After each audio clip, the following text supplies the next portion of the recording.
بسم الله الرحمن الرحيم. الحمد لله رب العالمين، والصلاة والسلام على رسول الله. السلام عليكم ورحمة الله وبركاته. نعلى تنتو تبارك وتعالى أتمن جريتك تنتو بعد أن لكي صلى أن النيم وكيلا باي صلى الله عليه وآله وسلم ببادملو بيكونتن بي أرجمولا موركرو أدلتان أنين كوننتو بنا كرو شهر ذو الحجة جولاي كرو تلي ورولا 2023. اللهم صل وسلم على نبينا محمد. إمام مسلم حديث فيلا ألما ألتلاك هيناما عن أبي موسى يا متى موسى فما بلو رضي الله عنه ألما ألتلا كدنياما قال أكو سمعت رسول الله نامي ألتلا لكيلالا صلى الله عليه وسلم في سلن وكيلا بامي يقول أبا فلكو إذا عطش أحدكم نال دوكل الناتي صوتا فحمد الله أي ألتلا تنتو فشمتوه السدوى ماريه مسلمو لا حقولم أباد مسلمو كناتي صوتا أي ألتنتو أكو الحمد لله إتمين بعد على ياموي إن ينتك دواي كفايكو يرحمك الله ألما ألتلا نيما ليما ألما ألتلا كهينيما كلاكو صلى الله عليه وسلم نين ألدو كلنا تسوتا أي ألتنتو الدواي فإن لم يحمد الله برنين أمان ألتنتو أتسوتا أي فندو لفو كم يدول كاكا ناني تسوتا كما كان دولفو itafala alhamdulillah barika kuma dole fa kila ko dinkirato fala tushammituhu wadinkirata almenga nakadwai bari sharto min din moti sota nyaaje be duwala amari be alala tendul nati sota ko hotisho ako alhamdulillah dinkirato ite min badale te badi muslimo wajibolum ala hakolum yikan ya faay ko alama altalla kahinema alama altalla nemalem tubajala fansa duwa murundima asafaye ko يهديكم الله ويصلح بالكم زي ما بيم خير كدوا نيو درون فنصافي على مال الله الكندا على كل بيتين دال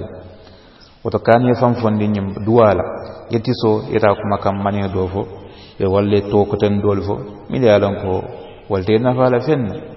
بري نيف يفهم پرديندي يفهم فندين دوالا مول نانتا كمين كي نما ملا من يتيسو يا على تنتو مول صافي على مال الله نيماليما alama altallaka hine malama bala falela yani fam fondi wala eta kuma dof e manyan no kala woto ni iti sota sharto min din molbe duwale ye wala mi fanan nyanta ala tendo relati so kola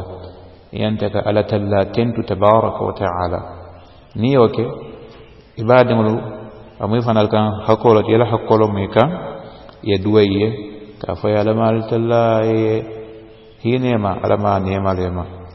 وقال فانس دعاء مرنديما كافيك يرحم يهديكم الله ويصلح بالكم ألما لكم فهم دين ولا اللهم آمين يا رب العالمين. حديث فلان جو متفق عليه عن عائشة رضي الله عنها يا متنا عائشة بلو ألما ألتلاك دنياما أن رسول الله قالت اللالكيلا صلى الله عليه وسلم كيسون النوم كيلا بامية كان أترت إذا أخذ مضجعه نعلى لا رمت أكنيلا نفث في يده وقرأ بالمؤوذتين أسي تبتبوك أبولو كنو أي قل أعوذ برب الفلق أن قل أعوذ برب الناس بالمعوذات كهي المعوذات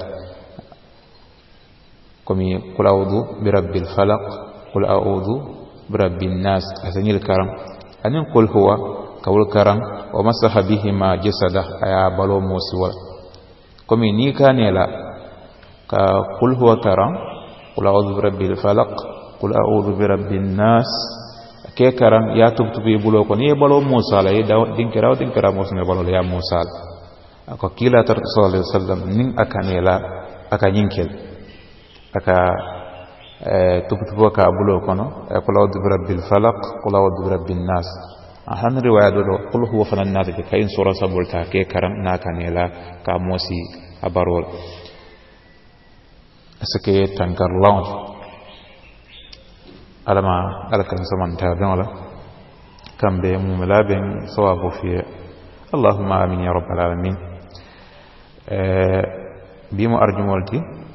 kam fon hakilo blanda nim badinu ka salosi ande kila bani sallallahu alaihi wasallam